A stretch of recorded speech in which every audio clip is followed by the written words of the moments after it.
तो नमस्ते प्रणाम, मैं किसार लाल यादव और मैं आ रहा हूं आप सबके बीच में। और 25 अक्टूबर को दीपावली पूजा के शुभ अवसर पर एक मेरा कार्यक्रम है। मगध चमातु तथा समाज सेवी श्री चेताल राम जी के सौजन्य से विशेष धन्यवाद अवधराज जी, विनय मिश्रा जी। और मैं 25 अक्टूबर को आप सबके धरती पे आ रहा हूं झारखंड में। तो प्लीज आप अपना प्यार और आशीर्वाद देने जरूर आइए, आपका भी इंतजार करूंगा। हैप्पी दीपावली आप सबको और हैप्पी छठ पूजा।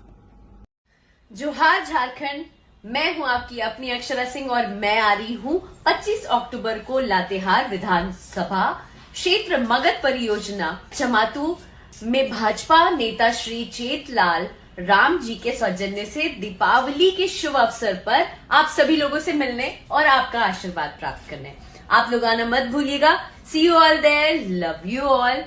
आप भी आए, कार्यक्रम का आनंद लें और अवध राज भैया जी तथा विनय मिश्रा भैया जी को बहुत बहुत थैंक यू।